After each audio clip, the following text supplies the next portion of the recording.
Hello दोस्तों, स्वागत है आप सभी का आपके पसंदीदा YouTube platform the notebook global academy पे। हम लोग बात करने वाले हैं जो होम मिनिस्ट्री के द्वारा अभी बांग्लादेश और भारत के बीच जो बॉर्डर है उससे रिलेटेड ऑथेंटिकेशन, फेस ऑथेंटिकेशन से रिलेटेड जो चीज़ें लागू की गई हैं उसको लेके अभी भारत के एक राज्य में प्रोटेस्ट शुरू हो गए हैं। और यह जो प्रोटेस्ट शुरू हुआ है साउथ ईस्ट एशिया में कह रहा हूँ, पूर्वोत्तर का एक भारतीय राज्य है जो कि अभी हाल फिलहाल में आपने यूपीएससी दिया होगा तो उसके प्रीलिम्स में क्वेश्चंस पूछे गए थे कि कौन ऐसा राज्य है, या ऐसी इस तरह से पूछे गए थे कि स्टेटमेंट वाइज कि भारत का एक ही राज्य केवल ऐसा है जो किसी अन्य एक राज्य से सीमा साझा करता है, इस तरह का स्टेटमेंट था। जबकि दो ऐसे राज्य आपको दिखाई दे देंगे, एक सिक्किम दिखाई दे देगा और एक मेघालय दिखाई दे देगा। तो पूर्वोत्तर का राज्य, हालांकि पूर्वोत्तर में पिछले 2-3 वर्षों से उथल पुथल मचा हुआ है, वह अलग अलग मुद्दों को लेकर मचा हुआ है। जैसे आपने देखा होगा मणिपुर में जो जनजाति दो ट्राइब्स जो हैं उनके बीच जो उथल पुथल मचा हुआ था कुछ अन्य कारण, उसके बाद जो है वहाँ पे प्रेसिडेंट जो है शासन लगाया गया, राष्ट्रपति शासन लगाया गया। और चूंकि बात यह है कि यह जो पूर्वोत्तर के जो अधिकतर राज्य हैं उसमें से कुछ ऐसे राज्य हैं जो बांग्लादेश से बॉर्डर सीमा साझा करते हैं, और जिसमें से 3-4 राज्य ऐसे हैं, लगभग 4 राज्य यानी मैं बात कर रहा हूँ अरुणाचल प्रदेश, नागालैंड के बाद से मणिपुर और मिजोरम, ये 4 ऐसे राज्य हैं जिनकी सीमा म्यांमार के साथ भी साझा होती है। और म्यांमार में आपने देखा होगा कि कैसे तख्ता पलट हुई थी। दूसरी बात यह है कि आखिर यहाँ पे प्रोटेस्ट हो क्यों रहा है, प्रोटेस्ट का कारण क्या है, मुख्य रीजन क्या हो सकता है। तो जैसे आप सभी को पता होगा कि अगर कोई बॉर्डर इलाका होता है, सीमावर्ती क्षेत्र होता है, तो वहाँ की बहुत सारी संस्कृतियाँ, बहुत सारे कल्चर, बहुत सारे एक्टिविटीज़ जो होते हैं वो सेम होते हैं, और एक्टिविटीज़ के साथ साथ कुछ रिलेशंस भी होते हैं जो बिल्कुल सेम होते हैं। जैसे अगर भारतीय राज्यों की बात की जाए तो बहुत ऐसे, अगर यूपी बिहार की बात किया जाए, खासकर अगर बात करें, या बंगाल और बिहार की बात करें, या कोई राजस्थान और उसके आसपास के जो बॉर्डर, मध्य प्रदेश हो गया, ये सभी जो राज्य हो गए, उसमें आपको दिखाई देगा कि जो सीमावर्ती राज्य हैं, सीमावर्ती जो प्रदेश या क्षेत्र होता है, वहाँ पे वैवाहिक से लेके सांस्कृतिक से लेके और सारी विविधताएं जो है उसके होने के बावजूद भी वहाँ पे एक तरह का कल्चर, एक तरह की सांस्कृतिक चीज़ें आपको दिखाई देती हैं, चाहे वो विवाह से लेके, चाहे वह मुख्य रूप से पूजा पठन से लेके, या किसी तरह की भी आपको दिखाई देगा कि मैचिंग रहती है ना।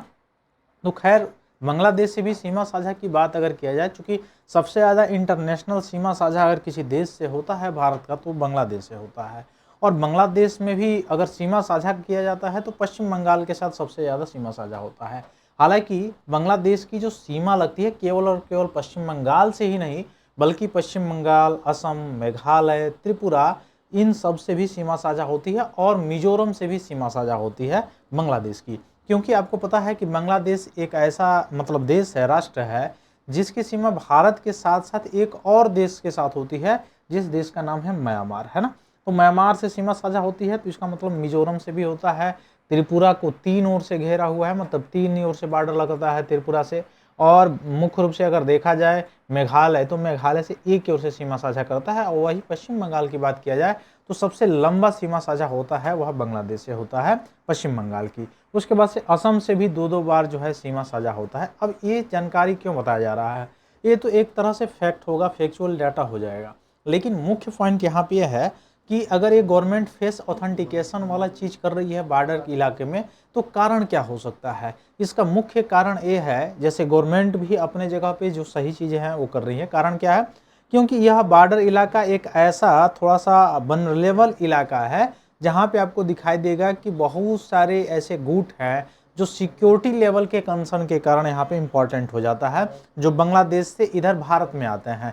जैसे अभी आपने कुछ समय पहले देखा होगा, इलीगल माइग्रेंट होके भारत में असम जैसे राज्य में, पश्चिम बंगाल जैसे राज्य में, या मेघालय जैसे राज्य में, या उसी के जरिए गलत तरह से सर्टिफिकेट बना के, अलग फेक तरह से डेटा बना के, डेटा का यूज करके भारत की नागरिकता लेना या भारत में बस जाना, फिर बाद में सिक्योरिटी से रिलेटेड या आतंकवादी गतिविधियों से रिलेटेड या कृत्य को करने में या जाल फैलाने में माहिर होते हैं। तो कहीं ना कहीं किसी इंटरनेशनल, किसी दूसरे देश के साथ अगर सीमा साझा होती है किसी देश की, तो वहाँ पे केवल कल्चर ही पहलू नहीं देखा जाएगा, केवल सांस्कृतिक पहलू ही देखना सही नहीं रहेगा, बल्कि उसके साथ साथ ये भी देखा जाना जरूरी है कि उस देश के साथ रिलेशंस कैसे हैं, या उस देश के साथ हमारी सीमा साझा होती है या स्थलीय सीमा साझा अगर होता है तो यह सिक्योरिटी से रिलेटेड, सुरक्षा से रिलेटेड कितने कंसर्न हो सकते हैं, ये भी देखना बहुत ज़्यादा जरूरी होगा।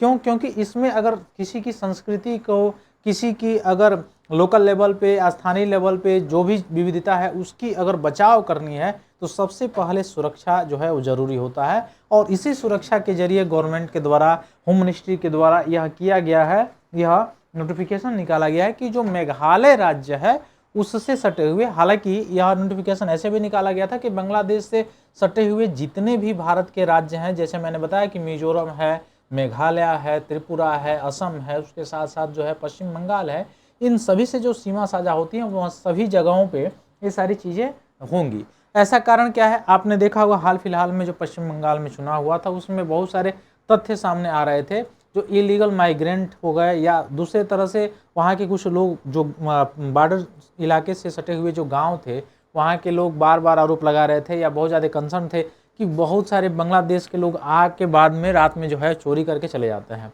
और वहाँ के लोग हमेशा जो है परेशान रहते हैं। अब यहाँ की पुलिस वहाँ के लोगों को तो पकड़ेगी नहीं, वो बांग्लादेश में चले गए। तो इसके लिए अगर फेस ऑथेंटिकेशन रहेगा तो वेरीफाइड हो जाएगा। अगर कोई भगता भी है, कोई ऐसा चीज़ कृत्य करके जाता भी है, तब भी जो है वहाँ के गवर्नमेंट को इन्फॉर्म करके आसानी से सबूतों के साथ उसको पकड़ा जा सकता है। तो इसके मद्देनजर आपको दिखाई देगा कि यहाँ पे जो है यह बॉर्डर के जगह पे, हालांकि बॉर्डर सील की बात नहीं की गई है, लेकिन फेंस ऑथेंटिकेशन की बात यहाँ पे चली जा रही है, की जा रही है। लेकिन यहाँ के जो लोकल समुदाय हैं उनकी भी बात जरूरी है।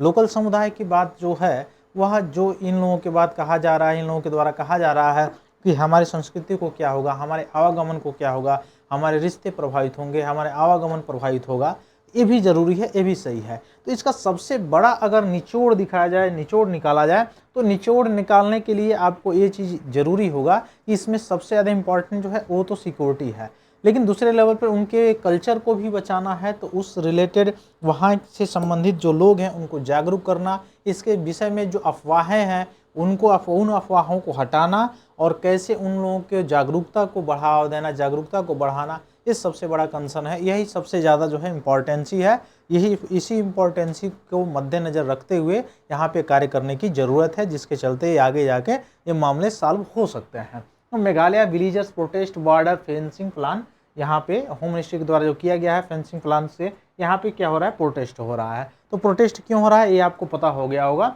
लेकिन ये प्रोटेस्ट के पीछे कारण क्या है और मुख्य रूप से सुरक्षा से रिलेटेड जो चीज़ें हैं इसके लिए यह गवर्नमेंट के द्वारा किया जा रहा है। हालांकि ग्रामीणों ने प्रशासन को ज्ञापन सौंपकर मांग की है कि सीमा बाड़ को जीरो लाइन यानी वास्तविक अंतर्राष्ट्रीय सीमा के निकट बनाया जाए, भारतीय क्षेत्र के अंदर 150 गज पीछे यहाँ पे न बनाया जाए, ये यहाँ के लोगों का कहना है।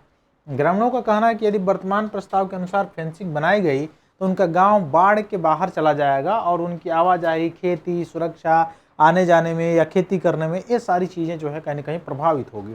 तो इस तरह से यह मुख्य रूप से प्रोटेस्ट चल जा रहे हैं। अंतर्राष्ट्रीय मानकों के अनुसार देखा जाए तो भारत और बांग्लादेश के बीच सीमा बाढ़ सामान्यतः जीरो लाइन से लगभग 150 गज के अंदर बताई जाती है।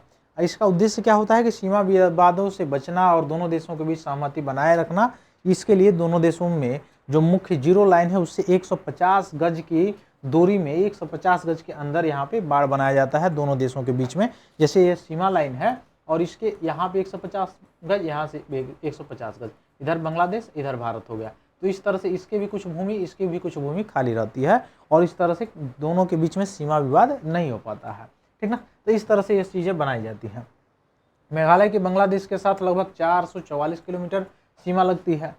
अब इस राज्य के सरकार के अनुसार इस सीमा का लगभग 90% हिस्सा पहले ही फेंसिंग के दायरे में आ चुका है और केवल 40 से 45 किलोमीटर जो क्षेत्र है वही काम शेष बचा हुआ है, ठीक ना।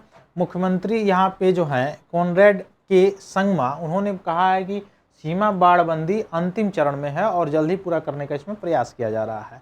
हालांकि शेष क्षेत्रों में देखा जाए तो स्थानीय विरोध, भूमि संबंधी समस्याएं, कठिन भौगोलिक परिस्थितियां, ये सब बाधाएं बनी हुई हैं। तो कहीं ना कहीं इस पर भी ध्यान देना होगा, इस पर भी चर्चा करनी होगी, इसका भी समाधान करना होगा।